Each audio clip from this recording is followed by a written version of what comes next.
عقیدہ ختم نبوت کیا ہے اور اس کے ماننے اور نہ ماننے کا ایک اسلامی اور قرآنی حکم کیا ہوگا؟ عقیدہ ختم نبوت کا جو بڑا آسان سا مفہوم ہے وہ یہ ہے کہ اللہ تعالیٰ نے تمام رسولوں اور تمام نبیوں کے بعد ہمارے نبی حضرت محمد صلی اللہ علیہ وآلہ وسلم کو نبی اور رسول بنا کر بھیجا، اور آپ کے بھیجنے کے بعد اب اللہ تعالیٰ دوبارہ کسی کو نبوت عطا نہیں فرمائے گا۔ جو آخری نبی کے طور پہ آنا تھا دنیا کے اندر، وہ نبی پاک علیہ الصلاۃ والسلام آ چکے ہیں۔ تو اب آپ کے بعد، آپ کے زمانے میں یا آپ کے بعد قیامت تک اب کسی نئے نبی نے نہیں آنا، کسی کو نبوت نہیں دی جائے گی، کسی کو اس منصب کے اوپر فائز نہیں کیا جائے گا۔ تو یہ ہے ہمارا بنیادی عقیدہ۔ اور باقی رہا اس کا تعلق کہ اس کا ماننا کیا ہے اور اس کے نہ ماننے کا حکم کیا ہے، تو وہ یہ ہے کہ اس کا ماننا تو ایسے ہی ہے کہ یہ جیسے قرآن پاک کا ماننا، کیونکہ نبی پاک علیہ صلاۃ والسلام کی جو ختم نبوت کا بیان ہے یہ قرآن پاک میں ہے، اور قرآن پاک پر ایمان رکھنا فرض ہے۔ فرض ہے۔ قرآن پاک کے ایک لفظ کا بھی اگر کوئی انکار کرے گا تو وہ کافر ہے اور وہ مسلمان نہیں ہے، دائرہ اسلام سے خارج ہے۔ تو نبی پاک صلی اللہ تعالیٰ علیہ وآلہ وسلم کا آخری نبی ہونا یہ قرآن کا بیان کردہ عقیدہ ہے۔ ٹھیک۔ اب جو اس کا انکار کرے گا تو وہ قرآن ہی کا منکر قرار پائے گا۔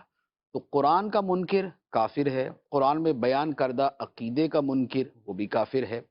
تو ایک تو یہ پہلو۔ دوسرے نمبر پہ نبی پاک علیہ الصلاۃ والسلام کا جو آخری نبی ہونا ہے یہ خود نبی پاک علیہ الصلاۃ والسلام نے جتنی مرتبہ اور جتنے انداز میں بیان فرمایا ہے، علماء نے جو اس کی احادیث جمع کی ہیں ان کی تعداد تقریباً 300 سے زیادہ ہے۔ 300 سے زیادہ حدیث ہے۔ 300 سے زیادہ احادیث طیبہ ہیں، اور یہ وہ ہیں کہ جو بالکل واضح طور پہ نبی پاک علیہ الصلاۃ والسلام کے آخری نبی ہونے کو بیان کرتی، جس میں یا ختم نبوت کا لفظ ہے، یا خاتم النبیین کا لفظ ہے، یا انقطاع نبوت کا لفظ ہے، یا جو ہے وہ آخر الامم کے جیسے الفاظ ہیں۔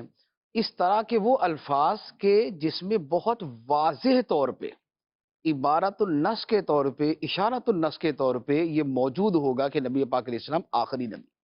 تو اب نبی پاک علیہ الصلاۃ والسلام کی ایک بات بھی اگر جو آپ سے قطعی یقینی طور پہ ثابت ہو، اس کا انکار کرنا یہ نبی پاک علیہ الصلاۃ والسلام ہی کو جھٹلانا ہے۔ اللہ۔ کہ نبی پاک علیہ الصلاۃ والسلام کی ثابت شدہ ایک بات کو یا آپ کی بات سمجھتے ہوئے اس کا انکار کرنا یہ سیدھا سیدھا تکذیب ہے، تکذیب رسالت ہے، یہ تکذیب نبی ہے۔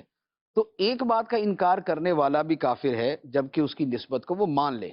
تو یہ جو اتنی بڑی تعداد ہوتی ہے اسے اصطلاح شرع میں کہا جاتا ہے کہ اس کا ثبوت نبی پاک علیہ الصلاۃ والسلام سے تواتر کے ساتھ ہے۔ تواتر کے ساتھ۔ تواتر کا مطلب یہ ہوتا ہے کہ اتنی بڑی تعداد نے ہمیشہ اس بات کو نقل کیا ہے کہ جتنی بڑی تعداد کا جھوٹ پہ جمع ہونا محال ہے، ناممکن ہے۔ ایسا ہو نہیں سکتا کہ اتنی بڑی تعداد جو ہے ایک ہی بات کو یوں نقل کرے۔ تو جو تواتر سے ثابت ہوتا ہے اس کا انکار کرنا بھی کفر ہوتا ہے۔ اور نبی پاک علیہ الصلاۃ والسلام کی ختم نبوت کا جو بیان ہے وہ 313 احادیث میں ہے، اور کوئی 40 سے زیادہ صحابہ کرام ہیں جنہوں نے وہ روایات بیان کی، اور اس کے بعد جو تعداد ہے وہ تو پھر بڑھتی گئی مسلسل۔ تو یہ تواتر کے ساتھ منقول عقیدہ، تو لہٰذا اس اعتبار سے بھی اس کا جو ہے انکار کفر ہے۔ تیسری بات یہ ہے کہ عقائد کے اندر مختلف کیٹیگریز ہوتی ہیں، کہ ایک ایکسٹریم لیول کے جو جسے کہا جاتا ہے کہ قطعی، یقینی، اجماعی، اذعانی عقائد، ایک اس سے کچھ نیچے درجے کے ہوتے ہیں، اس سے کچھ نیچے درجے کے ہوتے ہیں، لیکن اس کا تعلق تھوڑا سا علم مباحث کے ساتھ ہو جاتا ہے۔ جو سب سے اوپر والا درجہ ہے عقائد کا اسے کہا جاتا ہے ضروریات دین۔ ضروریات دین کا مطلب یہ ہوتا ہے کہ یہ ایک ایسا عقیدہ ہے کہ جس کا نبی پاک علیہ الصلاۃ والسلام کے دین سے ہونا ہر عام و خاص کو پتہ ہے۔ کوئی عالم ہے یا کوئی علماء کی صحبت میں بیٹھنے والا ہے جسے دین کا تھوڑا بہت بھی شغف ہے، وہ یہ جانتا ہے کہ یہ اسلام کا عقیدہ ہے، یہ اسلام کی بات ہے۔ ایسا جو عقیدہ ہوتا ہے اسے کہا جاتا ہے ضروریات دین۔ ضروریات دین وہ چیزیں ہیں کہ جن میں کسی ایک کا انکار کرنے والا بھی اسلام سے 100% خارج ہے۔ کیونکہ ضروریات دین کی کیٹیگری کیا بنتی ہے؟ جیسے ضروریات دین میں سے ہے کہ اللہ ہمارا معبود ہے، بے شک۔ اللہ ایک ہے، اللہ تعالیٰ نے انبیاء کو بھیجا، ہمارے نبی صلی اللہ علیہ وسلم اللہ کے رسول ہیں، قرآن اللہ کی کتاب ہے، قیامت نے واقع ہونا ہے، جنت اور جہنم اللہ تعالیٰ نے 2 ٹھکانے جزا و سزا کے لیے تیار فرمائے ہیں۔ تو اب جس درجے کے یہ عقیدے ہیں، ان عقیدوں کو سنتے ساتھ ہی ایک درمیانہ سا بھی، بلکہ درمیانے سے بھی کم درجے کا دین سے تعلق رکھنے والا بندہ سمجھ لیتا ہے کہ یار یہ تو ہمارا اسلام کا عقیدہ ہے نا، جی یہ تو اسلام ہے، یہ تو ہمارا دین ہے۔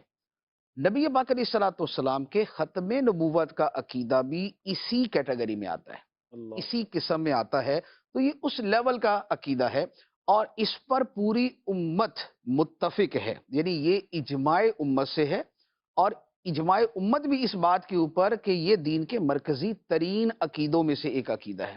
تو لہذا اب جو اس کا انکار کرے گا وہ ہوگا ضروریات دین کا انکار۔ تو ضروریات دین کا ماننا فرض اور کسی ایک دینی ضروری عقیدے کا انکار کرنا جو ہے یہ کفر ہوتا ہے۔ تو یہ ہے عقیدہ ختم نبوت کا معاملہ کہ اس کا ماننا اتنا ہی فرض ہے کہ جتنا نبی پاک علیہ الصلوۃ والسلام کو خود نبی ماننا فرض ہے۔ اللہ نبی ماننا اور آخری نبی ماننا یہ دونوں برابر درجے کے، اللہ اللہ تو لہذا ماننا اتنا فرض اور اس کا انکار کرنا اتنا ہی بڑا کفر ہے کہ جتنا نبی پاک علیہ الصلوۃ والسلام کو نبی ماننے سے انکار کر دے۔ تو یہ عقیدہ اس مرتبے